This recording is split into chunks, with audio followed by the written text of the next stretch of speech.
मैं सऊदी अरब में अरबी के बच्चे संभालती। रात को मालिक मुझे 3,000 रियाल देता। एक रात मालिक ने मेरे साथ जो किया उसे जानकर आपके भी। मैं सऊदी अरब में अरबी के बच्चे संभालती थी। रात को घर जाने लगती तो अरबी मालिक कभी 2,000 कभी 3,000 रियाल मुझे पकड़ा देता। महीने बाद तनख्वाह भी अच्छी खासी मिलती। एक रात अरबी की बीवी नाराज होकर घर से चली गई और अरबी ने मुझे घर पर रोक लिया। मेरे होश उड़ गए। उस रात अरबी ने मेरे साथ, मैं और मेरा पति सऊदी अरब में रहते थे।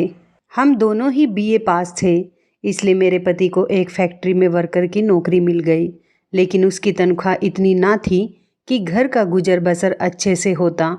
इसलिए मैं भी एक अरबी के घर उसके बच्चे की केयर टेकर के तौर पर ख्याल रखने लगी।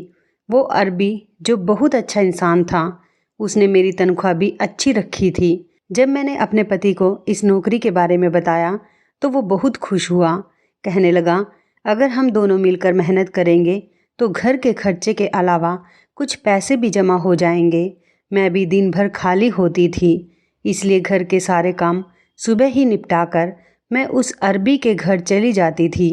उसके 2 छोटे बच्चे थे, दोनों ही जुड़वा थे, एक बेटी और एक बेटा।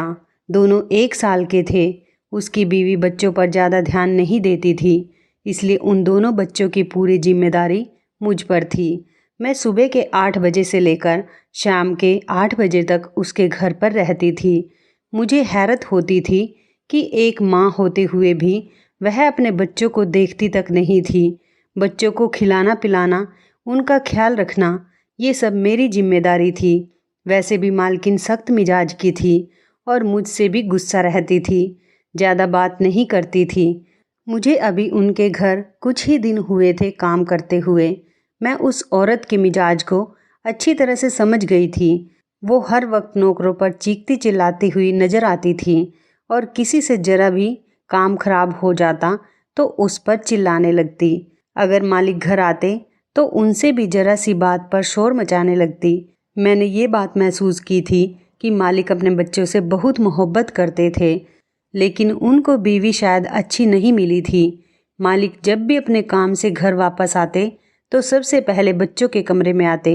मैं बच्चों के साथ ही बिजी रहती थी, इसलिए पहले दरवाजे पर दस्तक देते। मैं फ़ौरन से ठीक होकर बैठ जाती, फिर ही वह दरवाज़ा खोलते थे। फिर अपने बच्चों को प्यार करते, मुझसे भी पूछते, बच्चों ने तंग तो नहीं किया, उन्होंने खाया पिया तो ठीक से है ना। वो अरबी पूरे दिन की बच्चों का रूटीन मुझसे पूछता था। मैं भी उस अरबी मालिक को सारे दिन की रूटीन बता देती थी। एक रात को जब मैं घर जाने लगी तो कहने लगा कि 1 मिनट रुको। फिर उसने अपनी जेब से पर्स निकाला और मुझे 1,000 रियाल पकड़ा दिए। यह देखकर मैं हैरान सी रह गई थी। हालांकि उसने मेरी तनख्वाह बहुत अच्छी रखी थी और 1,000 रियाल कम पैसे नहीं होते। मैंने एक नज़र मालिक की तरफ देखा था। मेरी आंखों में हैरानी थी। कहने लगे, ये रख लो, तुम्हारे काम आएंगे। मैंने कहा, नहीं मालिक, आपने जो तनख्वाह देनी तय की है वो भी काफ़ी है। मेरी बात सुनकर वो हल्का सा मुस्कुराया। कहने लगा, मैं अपनी खुशी से दे रहा हूँ, ये रख लो। मैंने वो पैसे पकड़कर अपने पर्स में रख दिए। मैं फिर जाने लगी। जैसे ही मैं दरवाजे तक पहुँची तो मुझे कहने लगा, बात सुनो। मैंने कहा, जी। वो कहने लगे कि इस बात का जिक्र अपनी मालकिन से मत करना, उसे मत बताना कि मैंने तुम्हें 1,000 रियाल दिए हैं। मैं कुछ देर तो इस बात को सुनकर सूद में पड़ गई थी। फिर मैंने सर हाँ में हिला दिया और कमरे से बाहर निकल गई। लेकिन ना जाने क्यों उस रात मुझे बड़ी बेचैनी हो रही थी। एक तो मालिक का मुझे 1,000 रियाल देना और दूसरा इस बात का कि मालकिन से छुपाने को कहना। ये दोनों बातें ही मेरे दिमाग में उलझन का काम कर रही थी। फिर मैंने कहा कि शायद मालकिन ज़रा गुस्से वाली है, इसलिए आज ही मालिक को मना करती हूँ उसे पैसे देने से। चलो, अगर उसने दे दिए तो कोई बात नहीं। मैंने वो पैसे संभाल कर रख दिए, लेकिन मेरी हैरत की इंतहा उस वक्त में ना रही जब दूसरे दिन मालिक ने मुझे 2,000 रियाल दिए थे। इस बार तो मेरा दिल शक में गिरफ्तार होने लगा था। आखिर मालिक मेरे साथ इतनी मेहरबानी क्यों कर रहे थे? मैंने वो 2,000 रियाल भी वापस पकड़ा दिए। मैंने कहा, मुझे ये नहीं चाहिए। आप क्यों मुझे रोज़ रोज़ इतने पैसे दे रहे हैं? मैंने फटाफट से अपनी चादर को सही किया था, क्योंकि वो मेरे चेहरे को बड़ी गौर से देख रहे थे। कहने लगे कि आप मेरे बच्चों का ख्याल रखती हैं, इसलिए मैंने कहा वो मेरी ड्यूटी है और उसके पैसे मैं आपसे लेती हूँ। फ़िलहाल मैंने उस दिन उस शख्स से कोई पैसा नहीं लिए और घर वापस आ गई। लेकिन अगले ही दिन जब मैं बच्चों को संभालने के लिए गई तो मैंने देखा कि वो मालिक अपने काम से बाहर नहीं गया था, बल्कि घर पर ही था और बच्चों के पास ही था। जब मैं आई तो मुझसे कहने लगा कि इतनी देर से आई हो, आपको पता है मेरे दोनों बच्चों को बुखार चढ़ा हुआ है। उसके लहजे में फ़िक्रमंदी थी और थोड़ा लहजा सख्त भी था। मैंने घबरा कर जब घड़ी की तरफ देखा तो 8:20 बज रहे थे और मैं इसी वक्त आती थी। मैंने कहा, मैं तो अपने वक्त पर आई हूँ। फिर मुझसे कहने लगा कि इसी चीज़ के तो आपको पैसे दे रहे थे कि आप मेरे बच्चों का ख्याल ज़्यादा रखती हो। देखिए, सुबह से उनको बुखार है। उनकी माँ तो उनकी परवाह नहीं करती, लेकिन मैंने आपको नौकरी पर रखा है ताकि मेरे बच्चों की अच्छी से अच्छी केयर हो सके। इसलिए नहीं कि आप 8:20 पर आओ और मेरे बच्चे यहाँ पर बीमारी में रोते रहें। एक बच्ची तो सो रही थी, लेकिन उसका जो बेटा था वो रोए जा रहा था। मैंने फटाफट से उसे मालिक से लेकर अपनी गोद में ले लिया। दोनों बच्चे मुझसे बहुत ज़्यादा लगाव रखते थे। जैसे ही वो बच्चा मेरी गोद में आया, वो बिल्कुल खामोश हो गया। मैंने उसे सीने से लगाया तो वो बुरी तरह से तप रहा था। मैंने उसका माथा चूमा। मैंने कहा, आपको मेरा इंतज़ार करने की बजाय बच्चों को डॉक्टर के पास लेकर जाना चाहिए था। देखो तो सही बच्चों को कितना बुखार है। मेरी बात सुनकर उसने अपने माथे पर हाथ मारा था और कहा, मेरी अकल काम नहीं कर रही थी। वाकई मुझे तो उन्हें डॉक्टर के पास लेकर जाना चाहिए था। फिर उसने सोई हुई बेटी को गोद में उठाया और मुझसे कहने लगे कि चलो मेरे साथ, मैं उन्हें डॉक्टर को दिखा दूंगा। यह सुनकर मैं कुछ चौंक सी गई। मैंने कहा, आप मुझे क्यों ले जा रहे हो? आप मालकिन को लेकर जाइए, वह माँ है और माँ बेहतर बता सकती है। मेरी बात पर मालिक थोड़ा सा मुस्कुराए और कहने लगे, माँ ऐसी होती है क्या? जैसे कि मेरी बीवी है, इसे तो पता तक नहीं है कि उसके बच्चों को कौन सी दवाई देनी है और कौन सी नहीं। दवाई तो आपने उन्हें पिलानी है, ख्याल भी आपको ही उनका रखना है। तो बेहतर होगा कि आप मेरे साथ चलो। मैं मालिक के साथ जैसे ही कमरे से बाहर निकली तो मालकिन बाहर हाल में बैठे टीवी देख रही थी, साथ ही चाय भी पी रही थी। मुझे मालिक के साथ बाहर जाते देखा तो मुझे बुलाने लगी। कहने लगी, कहाँ जा रहे हो? अब बच्चों को क्या हुआ है? मेरी बजाय मालिक ने अपनी बीवी को जवाब दिया, तुम्हें नहीं मालूम? तुम्हारे बच्चों को बुखार है, उन्हें डॉक्टर के पास लेकर जा रहा हूँ। तुम्हें साथ में चलना है तो चलो, नहीं तो रहने दो। ये सुनकर मालकिन को तुरंत गुस्सा आ गया था और कहने लगी, ना बाबा ना, मुझसे नहीं संभाले जाते तुम्हारे बच्चे। तुम्हें शौक था ना? यह कहकर वो दोबारा से टीवी के चैनल चेंज करने लगी। मैं इतना हैरान थी कि माँ होते हुए वो इतनी सख्त कैसे हो सकती है। मैंने बहुत सी ऐसी लड़कियां देखी हैं जो शादी से पहले लापरवाह होती हैं और वो ही लड़कियां शादी के बाद और बच्चे होने के बाद बच्चों के मामले में जिम्मेदार हो जाती हैं। यह कैसी माँ थी जिसके दिल में बच्चों के लिए कोई तड़प ही ना थी। मालकिन बेहद खूबसूरत थी, लेकिन उसे बच्चों की जरा भी परवाह ना थी। पिछले 2 महीनों से मैं उनके बच्चों को संभाल रही थी और मैंने देखा था कि वो मालकिन हमेशा ही खुद को सजाती संवारती रहती थी। कभी नौकरों से नाखून कटवाती, कभी पैरों की मालिश करवाती, कभी तेल लगवाती, हर वक्त अपनी ही परवाह करती। दोनों बच्चों को बहुत तेज बुखार था। पूरा दिन मैं बच्चों के साथ ही घिर कर रह चुकी थी। एक को दवा देती तो दूसरा रोने लगता, दूसरे को सुला देती तो पहले वाला जाग जाता और कोई ना कोई कमरे में बड़ी चीज़ खराब कर देता। बुखार से दोनों बच्चे चिड़चिड़ा और जिद्दी हो गए थे, वरना तो मेरी बात मान लेते थे, लेकिन आज तो जैसे तंग ही किए जा रहे थे। मैं रात तक बिल्कुल थक चुकी थी। जैसे ही मालिक आए तो मैंने जाने की इजाज़त मांगी तो मालिक मुझे कहने लगे कि ये बात सही तो नहीं लग रही, लेकिन मैं भी मजबूर हूँ। अगर आप आज की रात मेरे बच्चों के साथ रह लेती तो ये आपका मुझ पर बहुत बड़ा एहसान होगा। मैंने कहा कि मैं कैसे रुक सकती हूँ। मेरा पति 9 बजे घर वापस आ जाता है और मुझे खाना देना होता है। ये सुनकर मालिक अजीब से अंदाज में पूछने लगे, क्या आप शादीशुदा हैं? मैंने कहा हाँ। मेरा जवाब सुनकर मालिक का चेहरा बुझ गया था। फिर एकदम से उन्होंने अपने चेहरे का रूप बदल लिया। कहने लगे, क्या आप अपने पति से कह देंगी कि एक रात के लिए आपको यहीं रहने दें, क्योंकि मुझे बच्चों को संभालने का इतना आइडिया नहीं है। रात भर मैं कैसे बच्चों को संभाल सकता हूँ? फिर आप उनकी मेडिसिन के बारे में अच्छी तरह से जानती हैं। मैंने कहा ठीक है, मैं अपने पति से ही पूछ लेती हूँ। मैंने मोबाइल निकाला और अपने पति से इस बारे में पूछा तो वो कहने लगे कि ठीक है, तुम आज की रात रुक जाओ, मैं खाने पीने का खुद इंतजाम कर लूँगा। रात भर मैं बच्चों को संभालती रही और अगले दिन बच्चे शाम तक भले चंगे हो गए थे। फिर जब मैं घर जाने लगी तो मालिक ने मुझे 5,000 रियाल पकड़ाना चाहा। मैंने कहा कि आप क्यों दे रहे हैं?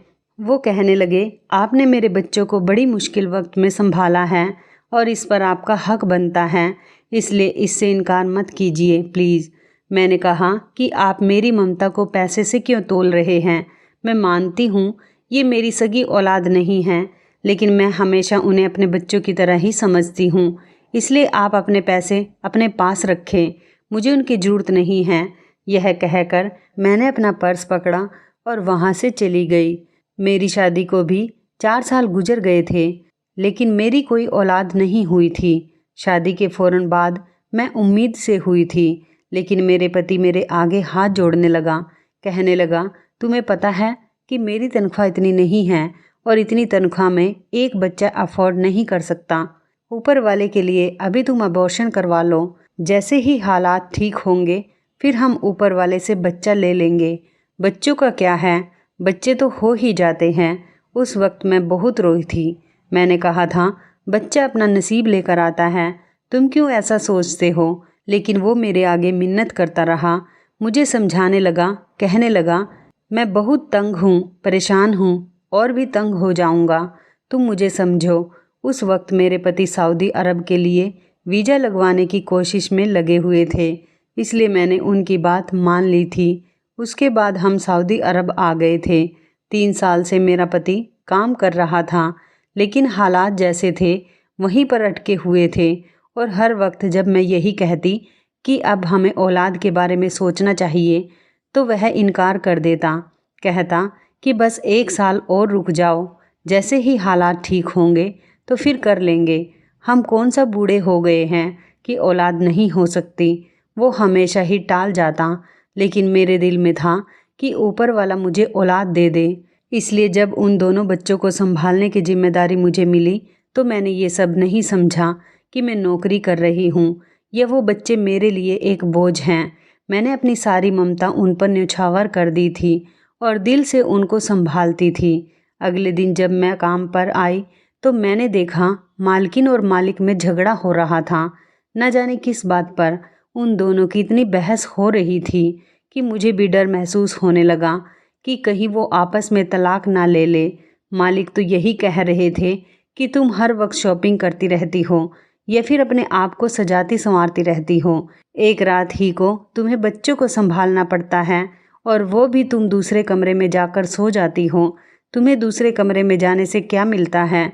जरा भी बच्चों की परवाह नहीं। अगर तुम्हारा यही रवैया रहा तो मैं तुम्हें छोड़ दूंगा। मालिक बहुत गुस्से में चिल्लाते हुए कहते हुए बाहर चले गए। मैं उस वक्त कमरे में सारा शोर सुन रही थी और बच्चे भी उस वक्त सहम कर बैठे थे, क्योंकि चिल्लाने की आवाज़ कमरे तक आ रही थी। सिर्फ मेरा दिल धक से रह गया जब अचानक से मेरे कमरे का दरवाज़ा खुला। बड़े ही गुस्से वाले अंदाज में मालकिन कमरे में आई थी। कहने लगी, चलो छुट्टी है तुम्हारी, यहाँ से निकलो। यह कहकर उसने मुझे चुटकी बजाकर बाहर जाने के लिए कहा था। मैं खामोशी से बाहर निकल गई, लेकिन मैं जानती थी कि वह औरत बहुत गुस्से में है, इसलिए कुछ नहीं सुनेगी। मैंने अपना पर्स उठाया और अपने घर चली गई। फिर मैं नहीं जानती कि क्या हुआ और क्या नहीं, लेकिन शाम को ही मुझे मालिक का फ़ोन आया। वो मुझे कहने लगे कि फ़ौरन ही घर आ जाओ, मुझे आपसे बहुत ज़रूरी काम है। मैंने कहा, मालिक इस वक्त तो रात के 8 बज रहे हैं, वो कहने लगे, मुझे आपसे बेहद ज़रूरी काम है, आपका आना बहुत ज़रूरी है, आप फ़ौरन से मेरे पास आएँ। मैंने अपने पति को बताया तो वो कहने लगे, हो सकता है बच्चों को फिर से बुखार ना हो गया हो, चलो मैं तुम्हें छोड़ कर आता हूँ। मेरे पति के पास मोटरसाइकिल थी, वो मुझे मालिक के घर बाहर ही छोड़कर चले गए। जैसे ही मैंने डोरबेल बजाया तो दरवाज़ा चौकीदार के बजाय मालिक ने खोला था। मैंने हैरानी से देखा तो चौकीदार भी घर में ना था। मैंने मालिक से पूछा तो वो कहने लगे कि चौकीदार अपने घर गया है, थोड़ी देर में आ जाएगा, आप अंदर आओ, आपसे बहुत ज़रूरी बात करनी है। यह सुनकर मैं मालिक के साथ अंदर चली गई, पर मैं नहीं जानती थी कि अंदर जाते ही मुझ पर कयामत टूट पड़ेगी। जैसे ही मैं अंदर गई, हाल बिल्कुल खाली था। यह देखकर मैं थोड़ी परेशान हुई थी, इसलिए सोफ़े के किनारे पर जाकर बैठ गई। फिर मालिक सामने वाले सोफ़े पर बैठे अपना सर पकड़कर कुछ सोचने लगे। फिर कहने लगे कि मेरी बीवी दोपहर से अपने मायके जा चुकी है। जब मैं घर आया तो मेरे बच्चे मौजूद नहीं थे। जब मैंने अपनी बीवी से फ़ोन पर पूछा तो कहने लगी, मैं बच्चों को साथ लेकर नहीं गई। फिर कहने लगी, चौकीदार को भी उसने वापस घर भेज दिया था। जब मैं घर आया तो घर पर कोई भी नौकर मौजूद नहीं था, यहाँ तक कि कोई चौकीदार भी नहीं। मुझे नहीं मालूम कि बच्चों को खुद ले गई या फिर उसने मेरे बच्चों को अगवा किया है। यह कहकर वो फूट फूट कर रोने लगे। कहने लगे, पता नहीं वो मेरे बच्चों के साथ क्या करेगी। फिर कहने लगे कि अगर आप बच्चों को ढूंढने में मेरी मदद कर दें। मैं सोच रही थी कि मैं कैसे कर सकती हूँ, लेकिन यह सुनकर मुझे तो बहुत दुख हुआ था। एक माँ होकर वो क्या खेल खेल रही थी अपनी ही सगी औलाद के साथ। अभी मैं इस बारे में सोच ही रही थी कि जब पुलिस की गाड़ी के हॉर्न की आवाज़ सुनाई दी थी। कुछ ही देर में दरवाजे और दीवारों को लांघकर पुलिस अंदर आ चुकी थी। मुझे और मालिक को देखकर पुलिस ने मुझे गिरफ्तार कर लिया और मुझ पर उल्टे सीधे इल्ज़ाम लगाने लगे। कहने लगे कि आपकी बीवी ने सही कंप्लेन की थी, आपका इस औरत के साथ चक्कर है, तभी आपने उसे अकेले में यहाँ बुलाया है। और ये भी कहने लगे कि दोनों बच्चों को भी इस नौकरानी ने ही अगवा किया है। यह सुनकर मैं परेशान होकर रह गई। वो मेरे अरबी मालिक पर भी इल्ज़ाम लगा रहे थे, हालांकि ऐसी कोई बात नहीं थी। मालिक ने कहा कि ऐसा कुछ नहीं है, लेकिन वो फिर भी मुझे पकड़कर पुलिस स्टेशन ले गए। मैं रोने लगी। मैंने अपने पति को फ़ोन किया, वो भी पुलिस स्टेशन में पहुंच गया, लेकिन पुलिस कुछ भी सुनने को तैयार ना थी। मेरा पति उस मालकिन के पास चला गया और उससे कहने लगा कि मेरी बीवी ने आपके बच्चों को अगवा नहीं किया और ना ही इसका किसी के साथ कोई चक्कर है। मुझे अपनी बीवी पर पूरा भरोसा है, इसलिए उसे छोड़ दो। वो कहने लगी, मैं एक ही शर्त पर केस वापस लूँगी कि तुम अपनी बीवी को लेकर यहाँ से कहीं दूर चले जाओ, क्योंकि मेरा पति मुझे ये साफ साफ कह चुका है कि वो मुझसे तलाक लेकर तुम्हारी बीवी से शादी कर लेगा, क्योंकि वो मेरे बच्चों का ज़्यादा अच्छा ख्याल रखती है। ये सुनकर तो मेरा पति भी दंग रह गया। मैं नहीं जानती थी कि मालिक ने ऐसा क्यों कहा, लेकिन मेरा दिल यह सुनकर बहुत गमगीन हुआ था। मैं तो उनका भला कर रही थी। मालकिन ने अपना केस वापस ले लिया और मैं अपने पति के साथ वापस अपने गांव आ गई थी। मुझे वो बच्चे बहुत याद आते हैं। जब माँ बाप यूँ लड़ते हैं तो उन बच्चों की क्या परवरिश हो सकती है। किसी ने सच कहा है, जो होता है अच्छे के लिए होता है। शायद इसमें ही मेरी कोई भलाई थी। तो इस कहानी के बारे में आपकी क्या राय है, कमेंट करके ज़रूर बताइएगा। दोस्तों, आपको हमारी ये मज़ेदार कहानी कैसी लगी, आप हमें कमेंट बॉक्स में ज़रूर बताएं। यदि आपके पास भी ऐसी कोई प्यारी सी कहानी है या फिर ऐसी कोई कहानी जिससे कुछ शिक्षा मिले, तो आप हमारे साथ उसको ज़रूर शेयर करें। दोस्तों, यदि आपको हमारी ये वीडियो अच्छी लगे तो आप हमारी इस वीडियो को लाइक शेयर ज़रूर करें और ऐसी ही दिल को छू लेने वाली प्रेरणादायक कहानियाँ सुनने के लिए हमारे चैनल को भी सब्सक्राइब करें। यदि आप हमें फेसबुक पर देख रहे हैं तो आप हमारे फेसबुक पेज को लाइक और फॉलो ज़रूर करें। तो दोस्तों, फिर मिलते हैं ऐसी ही ज़बरदस्त कहानी या टिप्स के साथ नई वीडियो में। तब तक के लिए धन्यवाद। आप सभी अपना ख्याल रखना। आपका दिन शुभ व मंगलमय हो।